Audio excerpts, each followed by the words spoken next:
The wizard studies में आप सभी लोगों का एक बार फिर से स्वागत है। केंद्रीय पर्यावरण मंत्री ने सूचना दी है कि स्वतंत्रता की पूर्व संध्या पर भारत के 3 नए रामसर स्थल घोषित किए गए और इन 3 रामसर स्थलों की घोषणा के बाद अब देश में रामसर स्थलों की कुल संख्या 85 हो गई। तो आज इसी को देखते हैं। सबसे पहले रामसर क्या होता है ये समझ लें। तो भारत 1971 में ईरान के रामसर में हस्ताक्षरित रामसर कन्वेंशन के अनुबंधकारी पक्षों में से एक है। यानी कि रामसर जो ईरान का जगह है वहीं पे एक सम्मेलन हुआ था, एक कन्वेंशन हुआ था, जहां पर दुनिया भर के जो भी आर्द्र भूमियां हैं उन्हीं आर्द्र भूमियों को, जहां पे जैव विविधता बहुत ज़्यादा होती है, उनको बचाने के लिए एक कन्वेंशन हुआ था। उसी के तहत एक समझौता है और उसी समझौते का एक पक्षकार भारत भी है और भारत 1 फरवरी 1982 को 1982 को इस पर हस्ताक्षर किया और उसके बाद उसमें शामिल होकर उसका एक पक्षकार हो गया।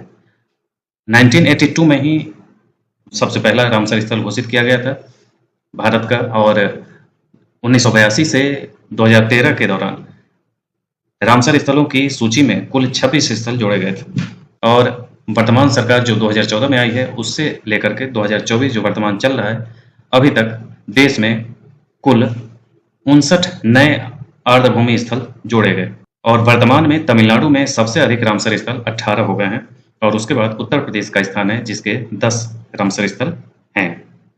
जो नए स्थल जोड़े गए उसका नाम समझ लें कि और डेट भी याद रखेंगे। एक है नंजरायन पक्षी अभयारण्य तमिलनाडु का, जिसका कुल क्षेत्रफल जो है वो 125.865 हेक्टेयर है। दूसरा काजू वैली पक्षी अभयारण्य है जो तमिलनाडु का ही है और इसका क्षेत्रफल 5151.6 हेक्टेयर है। और तीसरा है तवा जलाशय जो मध्य प्रदेश का स्थल है और इसका जो क्षेत्रफल है वो 20,050 हेक्टेयर क्षेत्र है, यानी कि बहुत विशाल क्षेत्रफल है तवा जलाशय का और इसको रामसर स्थल घोषित कर लिया गया है। आंकड़ों के आधार पर देखें तो टोटल जो 85 रामसर स्थल हैं उसमें 1981-82 में 2 स्थल शामिल किए गए थे, उसके बाद 90 में 4, फिर 2002 में 13 स्थल शामिल किए गए, फिर 2005 में 6 स्थल घोषित किए गए, फिर 2012 में 1 और फिर 2012 तक जो 1 शामिल किया गया, यही है टोटल 26 स्थल। यानी 1981 में यानी कि जब से शामिल हुआ भारत उसके बाद से लेकर 2013 तक 26 रहे और उनका जो क्षेत्रफल है वो टोटल हो गया 6,33,871 हेक्टेयर। इसके बाद 2014 के बाद 2019 में 11 स्थल शामिल किए गए, 2020 में 5, 2021 में 14, 2022 में 19 और 2024 में 10 स्थल शामिल किए गए और इसके बाद 2014 से 24 तक टोटल 59 स्थल शामिल हो गए और ये जो शामिल किए गए इनका टोटल क्षेत्रफल 7,24,196 हेक्टेयर है और टोटल जो रामसर स्थलों की संख्या हो गई वो 85 हो गई और अब वर्तमान में टोटल एरिया जो कवर करता है रामसर स्थल उसका टोटल क्षेत्रफल 13,58,67.757 हेक्टेयर है। तो ये एक टोटल खाका है रामसर स्थलों का और वर्तमान में रामसर स्थलों की संख्या 85 है, ये आपको याद रखना है। अब डिटेल समझ लें नंजरायन पक्षी अभयारण्य का जो तमिलनाडु में है। तो यह तमिलनाडु के तिरुपुर जिले के उथुकुली तालुका के उत्तर पूर्वी क्षेत्र में स्थित एक बड़ी उथली आर्द्रभूमि है। इस क्षेत्र की आर्द्रभूमि मुख्य रूप से मौसम की स्थिति पर निर्भर करती है, खासकर नल्लर जल निकासी से भारी वर्षा जल प्रवाह पर। नंजरायन झील तिरुपुर जिले के सरकार पेरिया पलायम गांव के पास 125.865 हेक्टेयर क्षेत्र में तिरुपुर शहर में लगभग 10 किलोमीटर उत्तर में तिरुपुर उथुकुली मुख्य मार्ग पर स्थित है।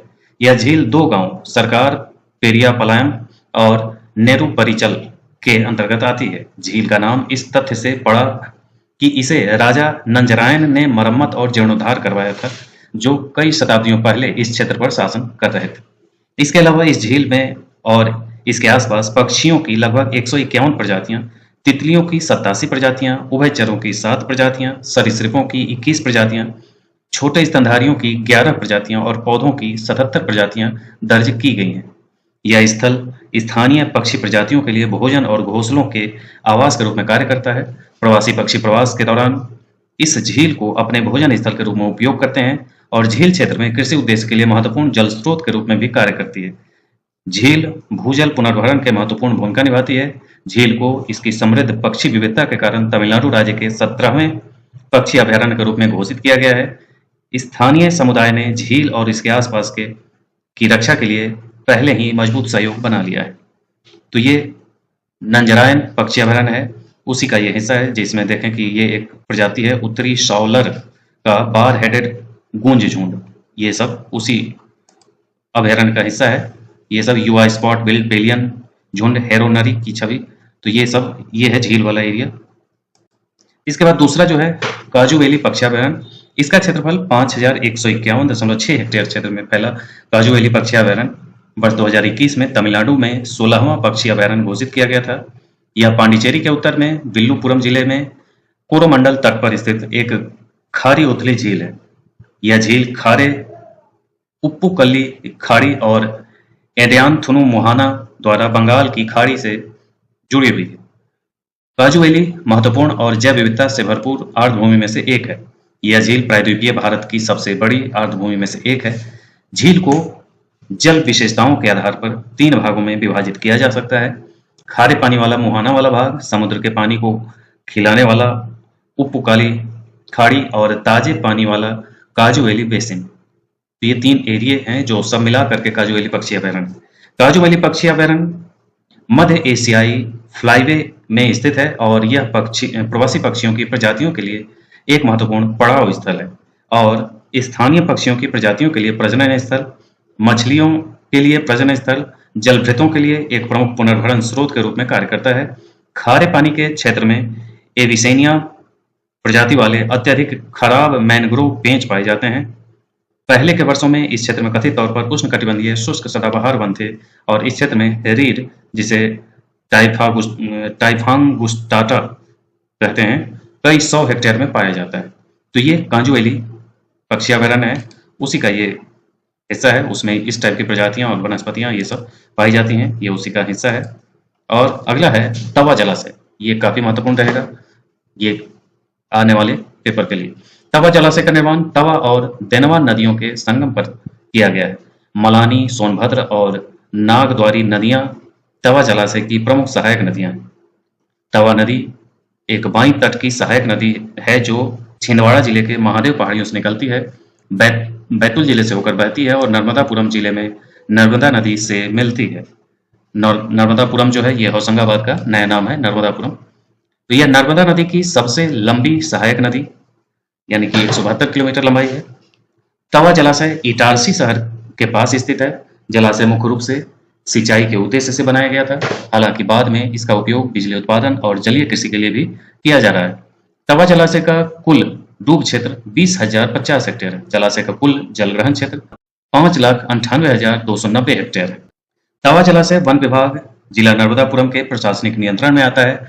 जलाशय सतपुड़ा टाइगर रिजर्व के अंदर स्थित है और सतपुड़ा राष्ट्रीय उद्यान और बोरी वन्यजीव अभयारण्य की पश्चिमी सीमा बनाता है। जलाशय जलीय वनस्पतियों और जीवों, खास करके पक्षियों और जंगली जानवरों के लिए महत्वपूर्ण है। यहाँ पौधों, सरीसृपों और कीटों की कई दुर्लभ और लुप्तप्राय प्रजातियां पाई जाती हैं। यह कई स्थानीय प्रवासी पक्षियों के लिए एक महत्वपूर्ण निवास स्थान है। यह मध्य प्रदेश राज्य का सबसे बड़ा संरक्षित क्षेत्र है।